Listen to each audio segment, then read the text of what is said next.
ఇంకా ఇదే అంశానికి సంబంధించి మరిన్ని డీటెయిల్స్ మన ఢిల్లీ ప్రతినిధి శివ అందిస్తారు. శివ, ఈ రోజు జరగబోయే 7:15 జరగబోయే ప్రమాణ స్వీకారానికి ఇతర దేశాల నుంచి కూడా అతిథులు హాజరవుతున్నారు. ఎటువంటి సెక్యూరిటీని ఏర్పాటు చేశారు? డీటెయిల్స్ ఏంటి? అత్యంత భద్రత నడుమ మూడవసారి ప్రధాని నరేంద్ర మోడీ రాష్ట్రపతి భవన్లో ప్రమాణ స్వీకారం చేయబోతున్నారు. ఈ ప్రమాణ స్వీకార కార్యక్రమానికి ఇటు భారతదేశంలోని బీజేపీ నేతలతో పాటు అంటే బీజేపీ పాలిత ముఖ్యమంత్రులతో పాటు ఇతర దేశాలకు సంబంధించిన దేశాధినేతలు శ్రీలంక, భూటాన్, నేపాల్, మారిషస్, మాల్దీవ్స్, బంగ్లాదేశ్కు సంబంధించిన దేశాధినేతలు కూడా ఈ ప్రమాణ స్వీకార కార్యక్రమానికి వస్తున్న నేపథ్యంలో అత్యంత భద్రత నడుమ ఈ ప్రమాణ స్వీకార కార్యక్రమాన్ని బీజేపీ అత్యంత ప్రతిష్టాత్మకంగా నిర్వహిస్తోంది. మొత్తం 2500 మంది భద్రతా బలగాల నడుమ ఈ ప్రమాణ స్వీకార కార్యక్రమం అనేది జరుగుతోంది. అంటే మొత్తం ఢిల్లీ పోలీసులు, కేంద్ర బలగాలు, పారామిలిటరీ బలగాలు, సిఆర్పిఎఫ్ మొత్తం అందరూ కూడా ఈ భద్రతను పర్యవేక్షిస్తున్నారు, ఈ భద్రతలో పాల్గొంటున్నారు. ఇటు ఢిల్లీని నో ఫ్లయింగ్ జోన్గా కూడా ఇప్పటికీ ప్రకటించారు. ఢిల్లీ పోలీస్ కమిషనర్ సంజయ్ అరోరా ఈ ప్రకటన చేశారు.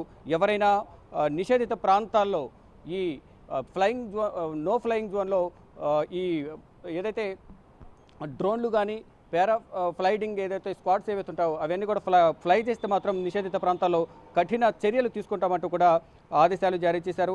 ఈ మొత్తం ఈ G20 శిఖరాగ్ర సమావేశానికి ఏదైతే ఈ విధంగా అయితే భద్రతను ఏర్పాటు చేశారో అదే భద్రతను ఇక్కడ కూడా ఈ ప్రమాణ స్వీకార కార్యక్రమానికి కూడా ఏర్పాటు చేస్తున్నారు. దానిలో భాగంగానే ఈ 5 కంపెనీల పారామిలిటరీ బలగాలు ఈ భద్రత సంబంధించి మొత్తం ఏర్పాట్లు చేశారు. భద్రతా విభాగం అంతా కూడా పటిష్టమైన భద్రత మధ్య ఇటు పార్లమెంటు వద్ద, India gate, Rashtrapati Bhavan north south బ్లాక్ల వద్ద కూడా పటిష్టమైన భద్రతను ఏర్పాటు చేసి ఈ నార్త్ అంటే ఇండియా గేట్ నుంచి రాష్ట్రపతి భవన్ వైపు వెళ్ళేందుకు నార్త్ సౌత్ బ్లాక్ సంబంధించి రెండు వైపులా నార్త్ సౌత్ బ్లాక్స్ ఉంటాయి.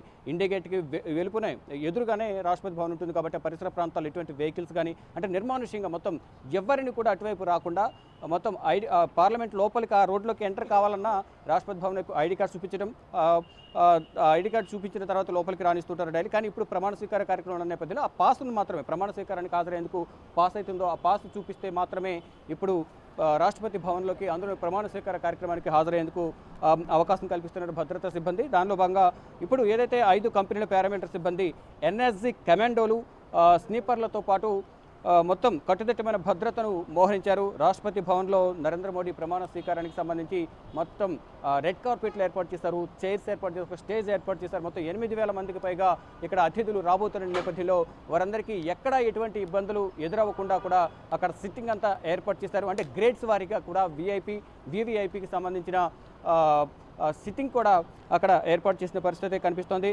అంటే ప్రమాణ స్వీకారానికి వచ్చే విఐపీలు ఎవరైతే ఉన్నారో ప్రముఖులకు వారి హోటళ్ల నుంచి వేదిక వద్దకు ఏదైతే రాష్ట్రపతి భవన్లో ప్రమాణ స్వీకార కార్యక్రమానికి సంబంధించి వేదిక ఏదైతే ఉందో ఆ వేదిక వద్దకు వచ్చే వరకు కూడా నిర్దేశిత మార్గాల నుంచి వారిని తీసుకొచ్చే సందర్భంలో కూడా అక్కడ కూడా ఆ రోడ్లలో కూడా భారీ భద్రతను ఏర్పాటు చేసి భారీ భద్రత నడుమ ఎయిర్పోర్ట్ నుంచి రాష్ట్రపతి భవన్కు లేదా వారు ఎయిర్పోర్ట్ నుంచి వారి బస్ చేసే హోటళ్ల వరకు పటిష్ట భద్రత మధ్య వారందరినీ కూడా రిసీవ్ తీసుకుని వస్తూ ఉన్నారు. దానిలో భాగంగా ఇతర దేశాల నుంచి వచ్చే దేశాధినేతలు కూడా ఎక్కడా ఎటువంటి ఇబ్బంది కలగకుండా అక్కడ పటిష్టమైన భద్రతను ఏర్పాటు చేశారు. ఇక ఈ రోజు రేపు కూడా 2 రోజుల పాటు కఠిన ఆంక్షలు ఢిల్లీ వ్యాప్తంగా విధించిన పరిస్థితి కనిపిస్తోంది. అంటే ఈరోజు ప్రమాణ స్వీకార కార్యక్రమం ముగించుకుని రేపు కూడా ఇతర దేశాలకు సంబంధించిన నేతలు రేపు మధ్యాహ్నం ఈవినింగ్ వరకు కూడా ఉంటారు కాబట్టి అత్యంత భద్రత నడుమ వారందరూ కూడా సురక్షితంగా వారి దేశాలకు తరలి వెళ్లే వరకు కూడా ఇక్కడ భారీ భద్రత నడుమ అందరికీ రక్షణ కల్పిస్తూ వచ్చిన వారికి ఎటువంటి ఇబ్బంది కలగకుండా ప్రమాణ స్వీకార కార్యక్రమం నిర్వహించాలనేది ప్రధానంగా వారు నిర్ణయించుకున్నారు. అంటే పారాగ్లైడింగ్, పారా జంపింగ్, రిమోట్ ఆపరేట్ చేసే ఎటువంటి డ్రోన్లను వాడకూడదు అనే నిషేధం అనేది ఢిల్లీ పోలీస్ కమిషనర్ సంజయ్ అరోరా ఆదేశాలు జారీ చేసిన నేపథ్యంలో ఎవరైనా ఏదైతే నిబంధనలు ఇచ్చారో ఆ నిబంధనలను అతిక్రమించి ఆంక్షలను అతిక్రమించి అక్కడ ఫ్లయింగ్ స్క్వాడ్కి సంబంధించి కానీ అంటే ఈ డ్రోన్కి సంబంధించి ఎవరైనా ఫ్లై చేసినట్టయితే అటువంటి వారిపై కఠిన చర్యలు తీసుకుంటామంటూ కూడా భద్రతా విభాగం అనేది ఆదేశాలు జారీ చేసింది. ఇక ఈరోజు భారతదేశ 3వ ప్రధానిగా నరేంద్ర మోడీ 7 గంటల 15 నిమిషాలకు ప్రమాణ స్వీకారం చేయబోతున్నారు. ఆయన టీం 30 మంది కేంద్ర మంత్రులుగా సహాయ మంత్రులుగా కూడా ప్రమాణ స్వీకారం చేయబోతున్నారు. మొత్తం కేంద్ర కేబినెట్లో దాదాపు 50 నుంచి 60 వరకు కూడా కేంద్ర కేబినెట్లో అవకాశం ఉంటుంది. కానీ మొదటి విడతగా 30 మందికి మాత్రమే అవకాశం ఇచ్చారు. తర్వాత ఇతర రాష్ట్రాల్లో ఎన్నికలు ఉన్న నేపథ్యంలో ఆ ఈక్వేషన్స్ కూడా చూసుకుని మళ్ళా తర్వాత అవకాశం కల్పించే ఛాన్స్ అయితే కనిపిస్తున్నాయి. కానీ అత్యంత భద్రత మధ్య ప్రధాని నరేంద్ర మోడీ అంటే నెహ్రూ తర్వాత రెండవ వ్యక్తిగా ఇప్పుడు మూడవసారి ప్రధానమంత్రిగా ప్రమాణ స్వీకారం చేస్తున్న నేపథ్యంలోనే బీజేపీ అలాగే ఎన్డీఏ కూటమి అత్యంత ప్రతిష్టాత్మకంగా తీసుకుని ఈ ప్రమాణ స్వీకార కార్యక్రమాన్ని నిర్వహిస్తున్నాయి. Renu. Right, thank you Shiva.